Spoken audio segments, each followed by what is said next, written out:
Hello, welcome, bienvenue to the Frankfurt CEO Talk 2015. My name is Rüdiger Wischenbart. I will be your host for this conversation about global trends in the publishing industry for this afternoon.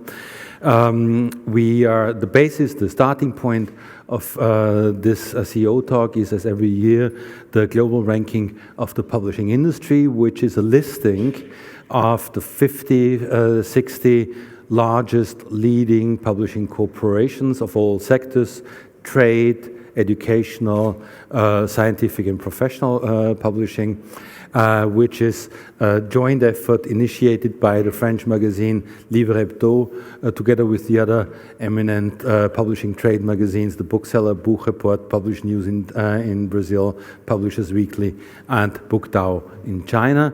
And the editors of these magazines will ask the precise questions, and I want to draw your attention to that publication summarizing the ranking, which you can pick up over there on the table to the wall. Bienvenue à Arnaud Nourry, notre invité de 2015, qui est le président-directeur général de Hachette Livre, un des plus grand groupe de l'édition mondiale. I'm particularly welcoming Arnaud Nourry, who is the chairman and the chief executive of Hachette Livre, one of the globally leading trade publishing groups primarily, who will be our guest for debating these global issues. Before we start our conversation, allow me to very quickly run you through what is this global ranking. It has been researched by us on behalf of Livres Hebdo since 2007, so for 8 years. It is trying to portray and list all publishing ventures with turnover from publishing activities of over 150 million euros or 200 million US dollars. The main thing that I want to emphasize is we take into account only those revenues who really derive from publishing and distribution. No book selling, no magazines, no other capital interests, whatever, so that it's really a yearly updated portrait of our book industry. We see that the top 10 of these companies account for more than half of the combined revenues of almost 60 billion from those over 50 companies that we listed with the revenue figures of 2014 for this year's ranking. You see also that the overall revenue of these companies is rising. You see that the share of the top 10 is taking slightly on a larger volume, which shows a little bit also the amount of consolidation in an industry, one of the topics that we will address. You see when you look at the top 10 in this ranking that a lot of educational and professional publishing companies are at the very top. Trade is in the middle field. The very big new feature for the 2014 listing was that we could take 2 Chinese companies into the top 10 ranks, which very, very clearly highlights the amount of globalization that we have in a business that used to be traditionally very much an industry of Europe and North America. And we see across the board of these companies that it's a flat industry with very complex developments, with growth being only possible today almost only by acquiring other companies in the process of that consolidation. And that brings us directly into the conversation with Arnaud Nourry, because when you took over Hachette Livre some time ago, over 12 years ago, it was a French publishing company, a very important, the leading French company, but today it's a real global player across all continents. And I would want just to get a feeling of what you did and what Hachette Livre is today. Would you say, is this today a French publishing company with a global reach, or has it become a global player that coincidentally only has French roots? Can I say it's both? I think we remain very much a French publisher because we were born in France in 1826.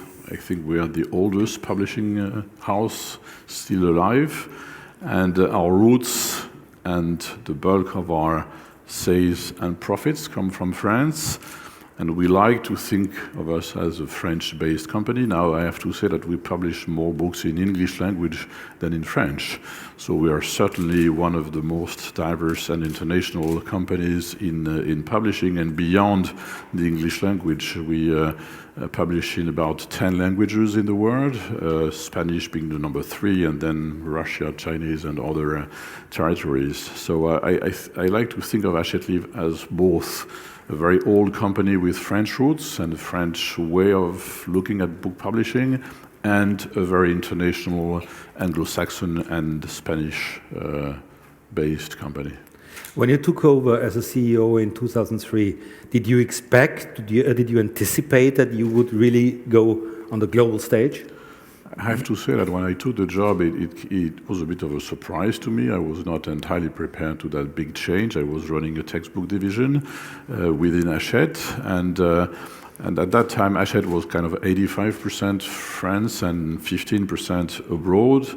And at the time I was appointed by Arnaud Nourry, he asked me to present a strat plan and my vision of where we should go. And I did that exercise and reached the conclusion that we needed to be much bigger, to deliver stable profits, to be more diverse.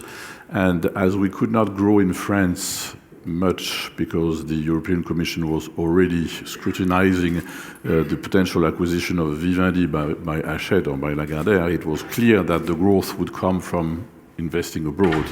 We had started a little bit in Spain and in the UK before I took the job, and obviously I decided to grow in these two territories because it's always easy to start where you already have a position. But the plan was clearly to transform Hachette from a French-based company in an international one. And in 2 years' time, I had Grupo Anaya and the other headline within the group. And together with Tim Hilly Hutchinson, we went back to the shareholder to convince them that we should be in America. And then we acquired Warner Books in 2006. So in 3-4 years' time, we jumped from rank 14 to rank 2. And now we are number 6, but it doesn't change much. So yeah, it was a vision, and we've been lucky enough to deliver what we had envisioned. We want to know more about this, but I hand over to Benedict Page, who is with the Bookseller, doing all the international coverage for the Bookseller. Please, Benedict. Obviously, you're number 2 in the UK, but you're smaller in the US. And clearly, you wanted to make a move with Perseus, which didn't work out. It was a difficult, a complicated deal, I gather. You seem to know more than I do. Almost. So is that bid over? Is there any chance it might resurface, or what's the situation? Yeah, I'm afraid I won't be able to comment a lot on that beyond what is in the press. I read, and I'm sure you did the same, that Pierce is back for sale. That was in Publishers Weekly like 3-4 weeks ago. But I won't comment beyond that because, I signed an NDA 2 years ago about not delivering any public information about that topic. Well, but I suppose you can guess, which is a nice way not to answer and answer at the same time.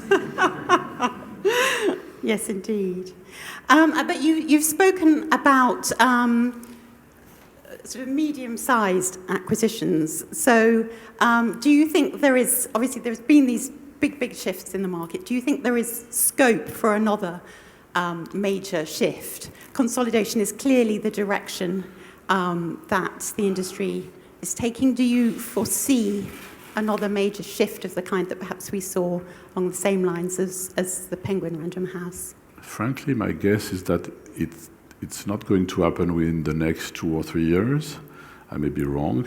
There are not so many big players left in America. There are 5 of them. One is here. One is already very, very big because it did consolidate 2 or 3 years ago. I think because from public information, everyone has signed agreements with the major retailers in the US.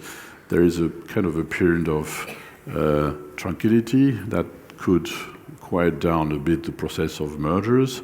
Now, down the road, there will certainly be more consolidation, but I would say on the short term, that's not going to happen. I may be wrong.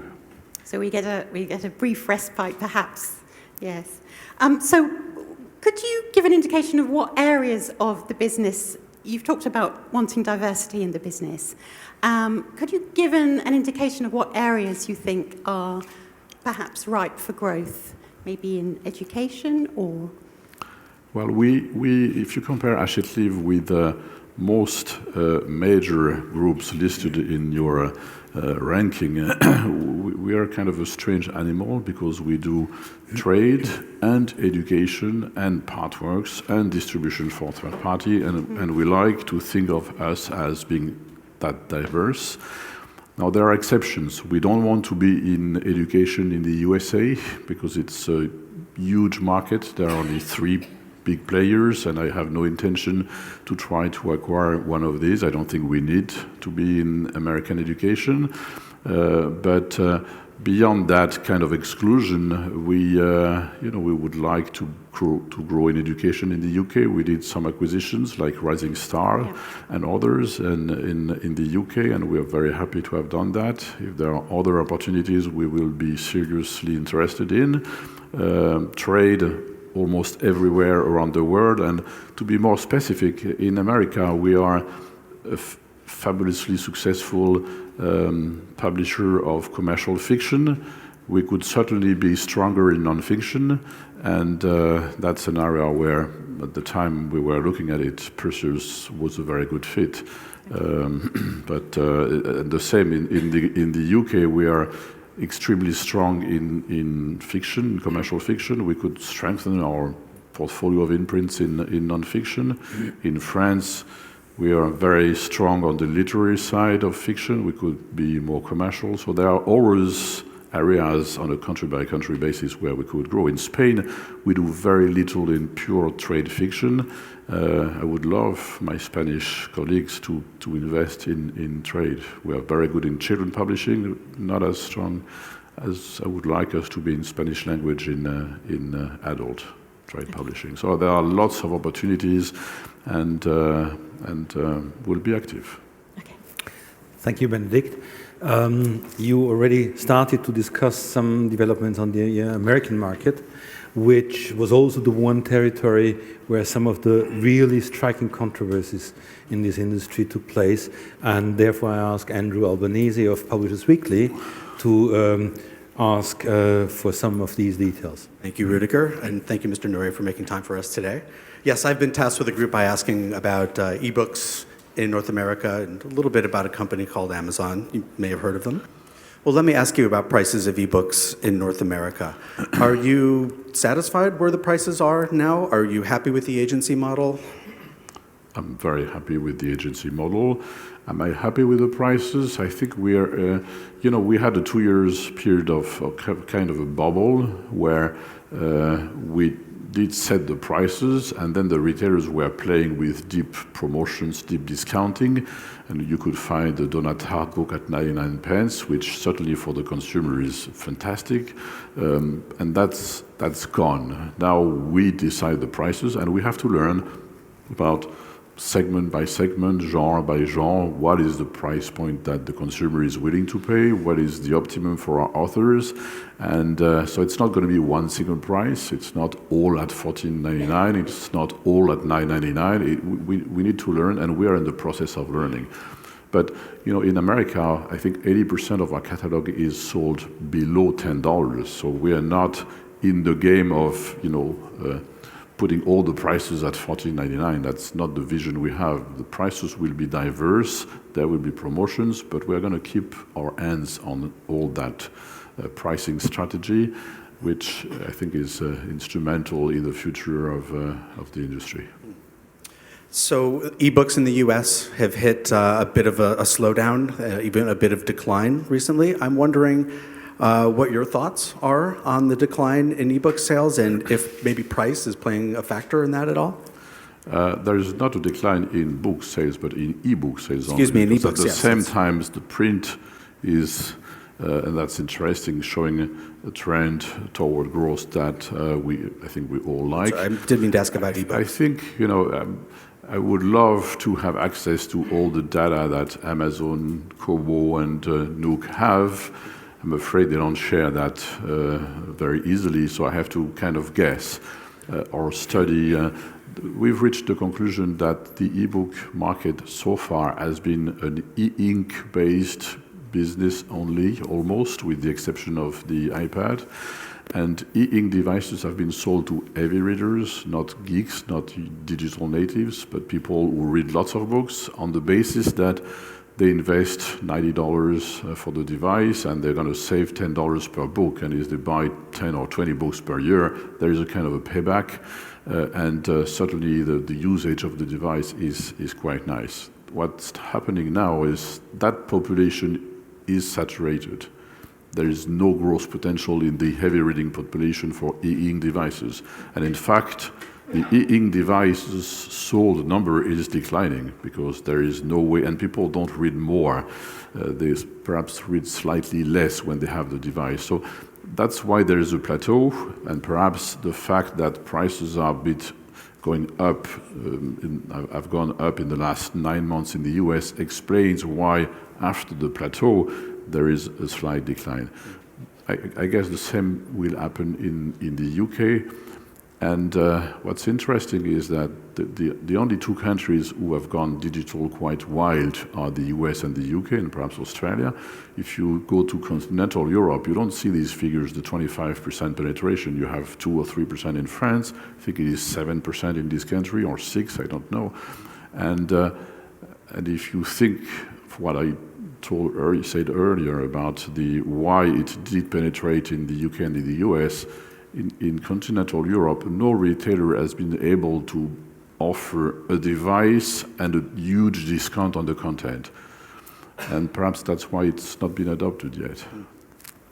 Great. Merci. Thank you, Andrew.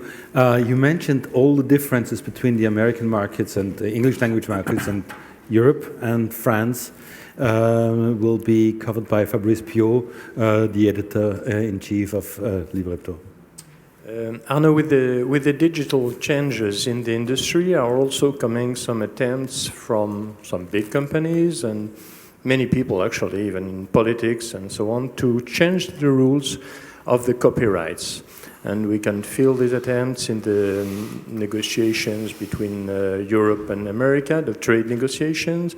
And even inside the European administration, there are emerging this question. How do you view these discussions? Do you feel them as a threat for the publishing industry?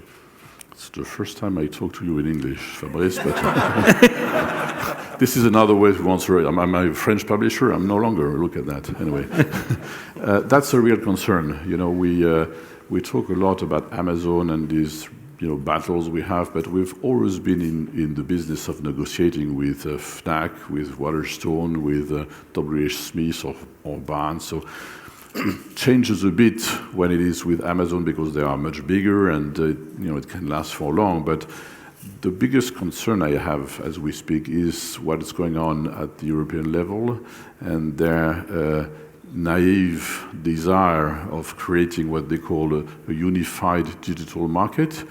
As a citizen, I think it's a good idea to have a unified digital market where I can buy from any country and be delivered, etc. I fully agree that's a very good idea. It's going to create growth, employment. That's perfect. What I don't understand is how they go from that to, oh, let's change copyright laws. You know, I've never met anyone on the street telling me you should change copyright laws and make large exceptions to copyright for libraries, for education, for disabled people, etc. I mean, all this environment exists in France, in the UK, in all countries. There are rules in favor of libraries and education to make their life more comfortable when they want to access our copyrighted works. Why should we change that? How naive. When you look at the ranking among the top 10 publishers, how many are Europeans? Why Europe is attacking the only media and cultural industry where it is powerful? Doesn't make any sense. And we have to fight very aggressively against that, because my guess is that behind the scenes, it's another round of the battle between some of the major American companies and Europe. I don't want to name any of these companies, but I'm not far from doing it. There is one company engaged in the business of not selling content but driving audience. They would be the big winner if we weaken copyright in Europe. So we should fight, as much as we can. And I'm personally engaged. I went to the Cannes Festival, movie festival, this spring to engage in conversation with some of the commissioners, and they are understanding a bit better the ideas, but it's such a strange animal, the European Commission, that you never know if you've killed the duck or not. It's still moving anyway. So that's a big concern.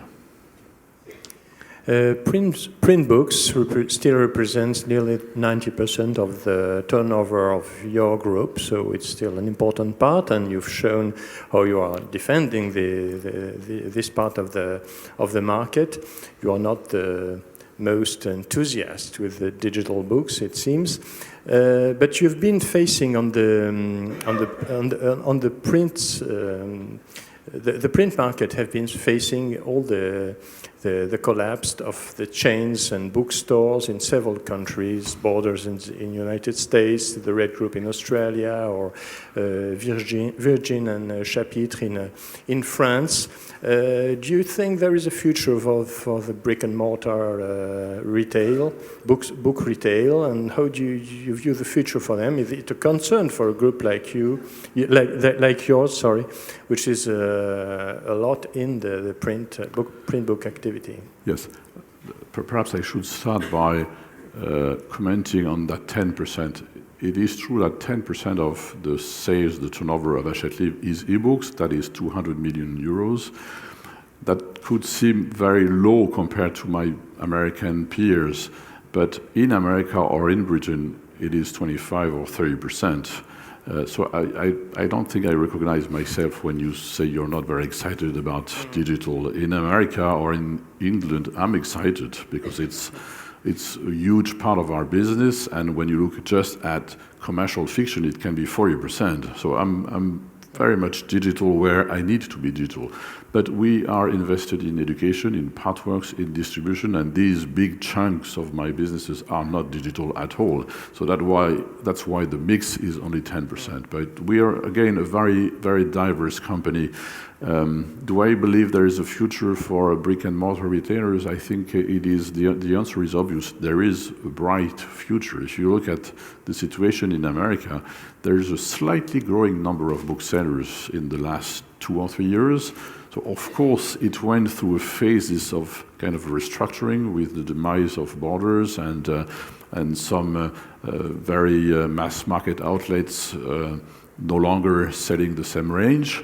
But now that this is done and the weight of ebooks is stable at 25% and the market is a bit growing, these guys, they have a mission and a positioning, I mean, the booksellers, that is unique in their community, and they are thriving. And last time I went at BEA, it was very interesting. I had meetings with booksellers. They were smiling and they were telling us, you know, we love that business, we're going to be there for 10 years. And when I had the same meeting with the buyer of Walmart, they say, oh my God, what should I do?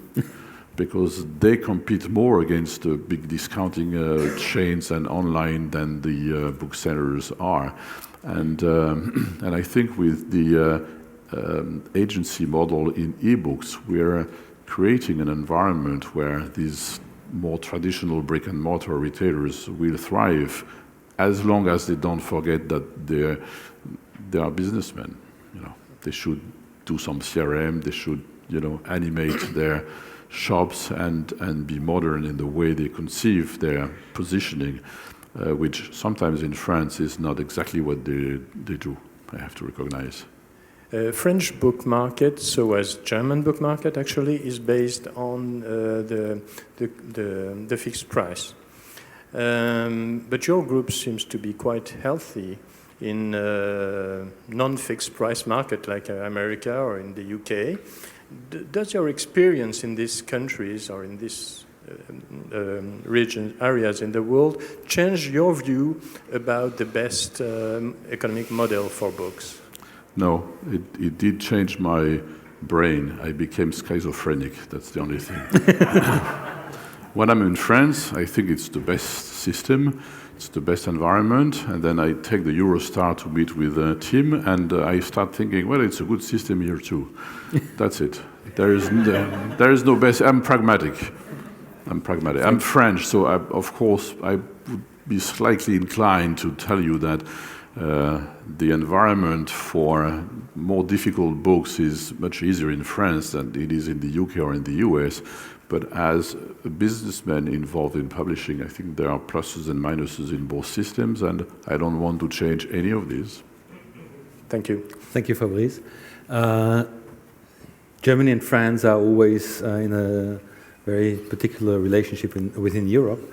And one of the surprising things is that Hachette has never entered the German market, but Thomas Wilking of Buchreport, the editor-in-chief, will bring the German perspective and a few questions where correlations perhaps exist between what's going on in France and in Germany. Yes, and I will come back to the digital question. We have talked about the slowing of e-book development in publishing houses and of keeping the prices high.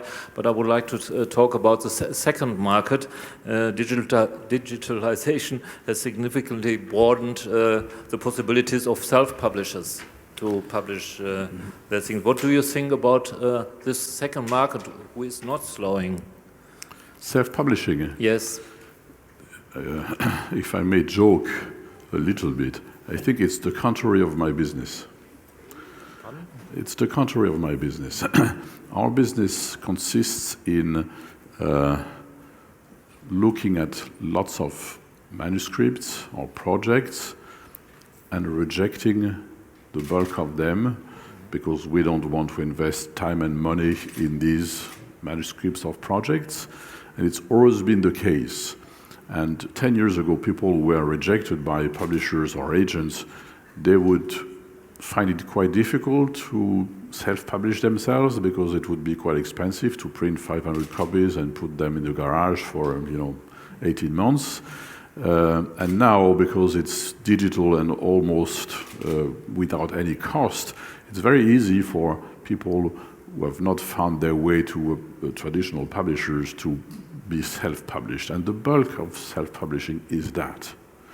The massive output of self-published titles is coming from people who have not found a way to traditional publishers. There are exceptions.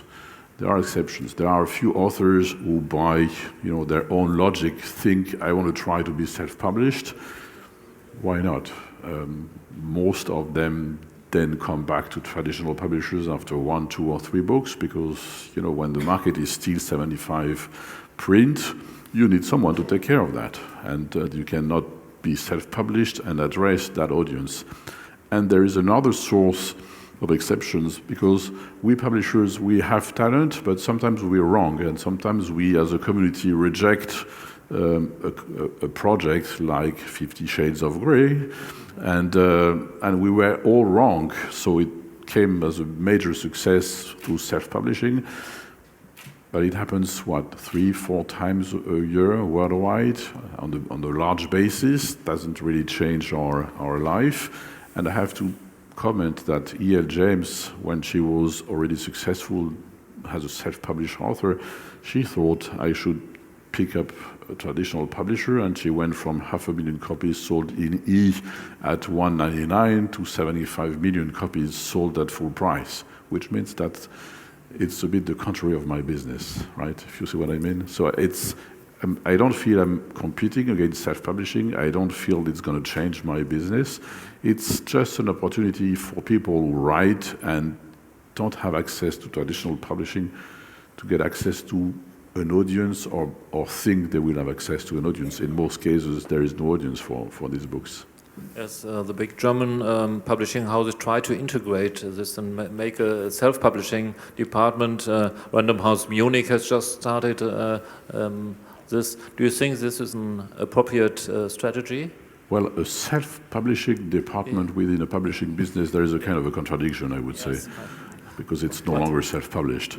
And I just don't see how, for example, Grasset, with a very famous imprint in France, they would have the imprint for those who they believe have the talent, and kind of the second league of those who are rejected but are offered the self-publishing. That's a bit embarrassing, isn't it? So normally we prefer writing a very nice letter and, you know. I'll say it's not a challenge for you. Okay. We've been focusing so far on the old world of publishing.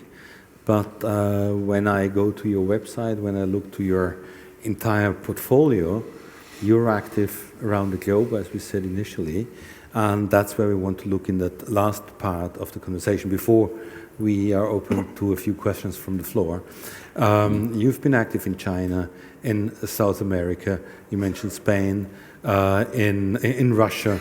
So I hand over to Carlo Carreño of PublishNews in Brazil to start covering these vast and emerging and growing territories. Yeah, I would not classify Spain as an emerging territory. It's the third language worldwide. We got there. But let me start. I say that because my Spanish colleague is somewhere here. They are all there. So. But let's start with Arabic then. You do have a joint venture, Hachette Antoine, based in Lebanon, and you publish to the whole Arab world.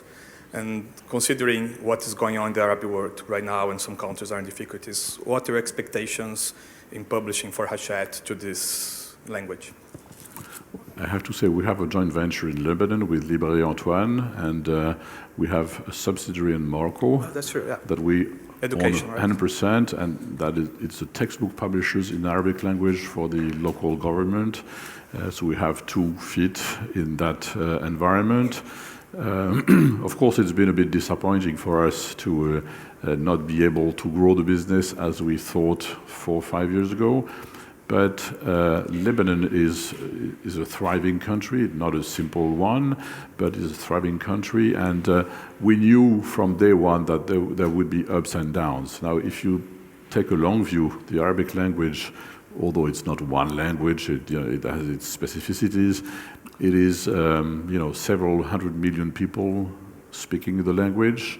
And in 10, 20 years, that would be a very significant market to be addressed. And I'm very pleased we are involved there. And I think we have the right partners. The guys from Livres Antoine are extremely talented, and they travel across all the region, even when it's a bit difficult. And it is small and profitable as we speak. And I like that business. I think we need to learn. Okay. But the environment is more than troubled, that's for sure. All right. And moving from the Sahara to the Siberia, maybe? I was glad to ask about Russia. You have 49% stake at Azbuka Articles, and you just acquired more stake, last year? Yeah. Again, what are your expectations in the Russian market? It's a very different environment because in Arabic language, the readership is still a bit limited, and Russia is a people of heavy readers, for reasons linked to history. They had not so many options beyond reading when they were at home, let's put it that way. And we wanted to be there because it's a market that has not yet been consolidated. Since we acquired our stake in Atticus, the two leaders, AST and Exmo, merged, so it is in the process of consolidating. But our project there is to build a big number two group in that environment. Again, it's a troubled period because of the currency devaluation and the political environment, but Atticus is a very talented company. It has a significant market share, like between 10 and 15% in Russia. We're very happy to be there. And in all these countries, and I will repeat, if you ask me about China, etc., you need to have a very long view. Okay. If you invest money and think I need to see my money coming back in the next 3 years, then don't do it. Don't do it. That's for my successors in business, not for me. And do you think, like, you have a joint venture in the Arabic world and you have a stake and a partner in Russia, are those models something that perhaps Hachette will pursue in other markets instead of, how do you compare? I think it's a good idea? We try to adapt in the Arabic market. Our friends from Livres Hebdo, they had already a catalog of fiction books, and so we acquired that and put it in the joint venture to start with a basis, but we thought it was possible to start from scratch. We did the same in China, where we have a joint venture with Phoenix. In Russia, the market is quite mature. There are lots of talented publishers, and we thought it doesn't make any sense to create something from scratch. We need to be a partner with some of the big players, and that's why we did that way. In India, we did create from scratch our own business under the leadership of Tim. It was 6-7 years ago, and we are very pleased to own the company in India. So we tend to adapt depending on the environment, the maturity of the market, and in Russia it was certainly not achievable to start from scratch. Interesting. Well, trying to get closer to home now, going to Latin America. You mention Spanish all the time, answering the other questions when talking about the English markets. And particularly in Latin America, Hachette is present, but not very strong in trade, very little. While some competitors like Penguin Random House, after they're acquiring the imprints from Santillana, has been investing a lot. Even HarperCollins now, specifically in Mexico, is doing a lot. So are there plans for Hachette in Spanish trade in Latin America? Well, we are more present than you would think in Latin America. My Spanish colleague have quite a big subsidiary in Mexico. We are the number 4 player in Mexico. We focus more on education and children publishing than adult trade. That's why we are less visible, but in terms of size, we have a nice operation in Mexico and we are a strong player there. We had subsidiaries in Colombia, in Venezuela, in Argentina. I have to say these countries are quite chaotic and small. I mean, when you have a big country like Russia, if it's chaotic, you can be patient. When you're in a small country and it's chaotic, why be patient? So we kind of withdrew our presence in these 3 small countries. But we are present. We export a lot in all these countries, and it's a significant business for us. But you're right, we are not visible in adult trade. The reason why we are not is because we are not visible in adult trade in Spain. Okay. We are not a significant player in Spanish language in adult trade. That's although we have Alianza, that's a very nicely positioned brand. We're a small player. And I'm sure you're going to ask me a question about Brazil. Please. Of course. Now let's go to chaotic and big, which is Brazil. Chaotic and big and so nice. 3 years ago, on the same panel, you told me you loved Brazil. But since then, we didn't get any message, any mail, flowers, or anything from Hachette. So is Hachette going to show this love to Brazil in the future? That's not entirely fair from you, because I still love Brazil. I've been there since on vacation. Well, no, we did invest in Brazil 6-7 years ago. We acquired the majority of Educacional Escala Educacional, that was a textbook publisher. It was a small one, and we had the expectation, because of changes of curriculum, to create a major player. And I have to say, perhaps because of the chaotic dimension of Brazil, it didn't work as well as we had expected, and that's an understatement. And so we decided that we should not insist, and we sold that company back to its previous owner.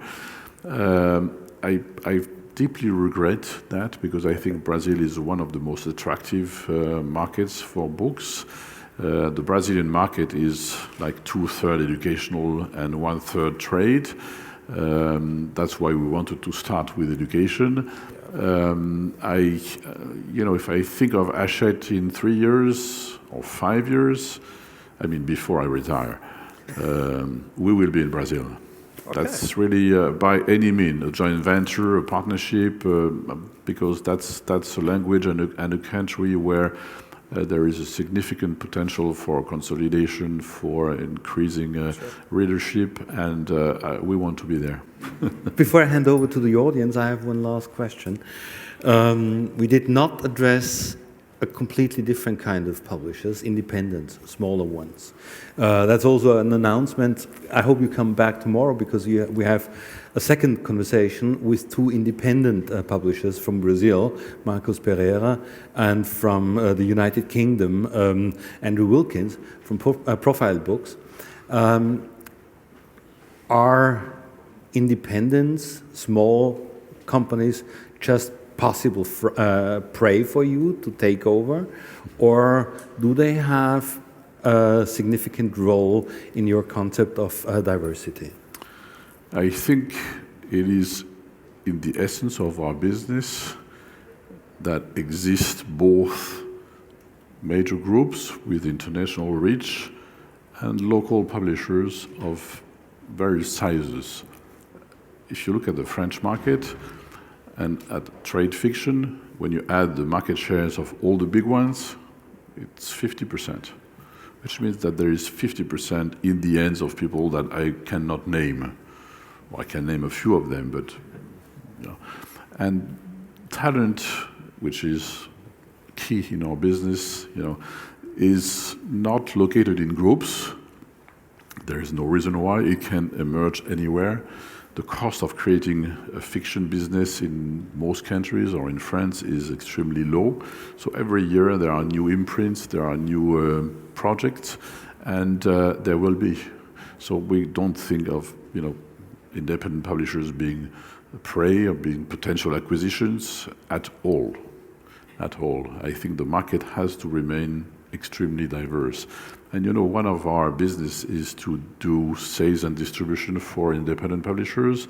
And I could see some of my friends, independent publishers here in the audience, and they know that it's not our business to try to buy them.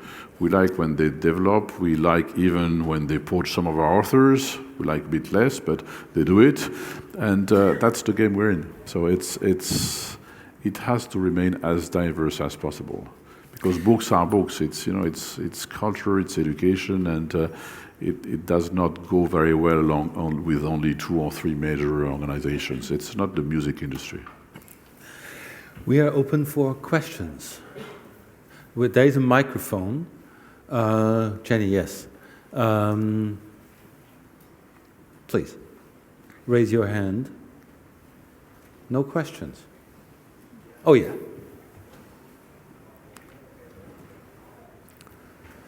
Good afternoon. My name is Andreas Pfingsten with SAP. I'm with a technology provider. Thank you so much, Mr. Nourry, for sharing your insights.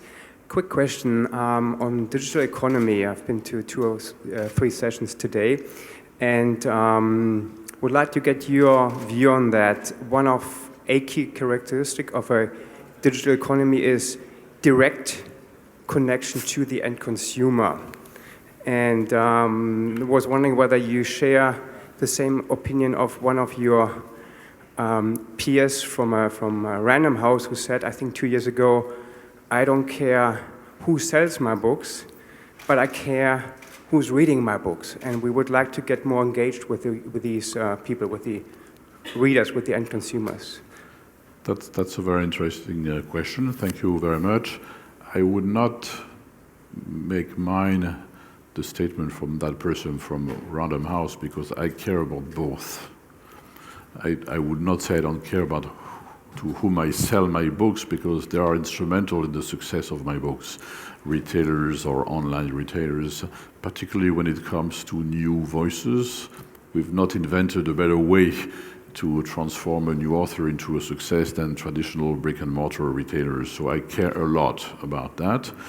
Now it's been frustrated for us publishers for decades to only be in B2B, may I say that, because we had absolutely no access to who read and how they read our books. It is right that in the digital environment, we have the skills and the technology to build something that will educate us much more about how people read, why they read, and how we can engage with them before we issue a new titles and create communities and have access to better knowledge of these audiences.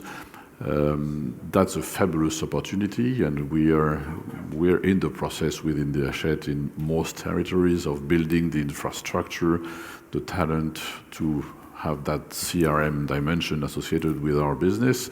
It is a major opportunity. We don't want to be retailers. I have to be clear about that. We are not doing that because we think at a point we're going to bypass the retailers and do the job of selling direct, because we will never be very good at doing that. It's not in our DNA. But it's quite fascinating to imagine that in 5 years' time or earlier, we would know what is the audience of Michael Connelly in the US, and we would be able to send all these guys a message with the cover, an interview of the author, and hey, in 10 days' time, you're going to find a new book in all your retails. It's going to be fascinating to be able to do that. And it will decrease our dependence on the 2 or 3 major accounts that may have a tendency to impose painful terms on us. Thank you. I guess we have largely exhausted our time. I'm very grateful for all the detailed answers that you were prepared to provide in a conversation that really was rolling out a vast panorama of the book business. I have to point you just to tomorrow's session, which is starting again at 2 in the afternoon in that very room, and we will welcome Andrew Franklin of Profile Books and Marcos Pereira of Editora Sextante. I also have to thank the Frankfurt Book Fair, and particularly the Business Club, for partnering with us and making that session possible. And I hope, and I very much wish that you have enjoyable and productive fair. Thank you very much. Thank you.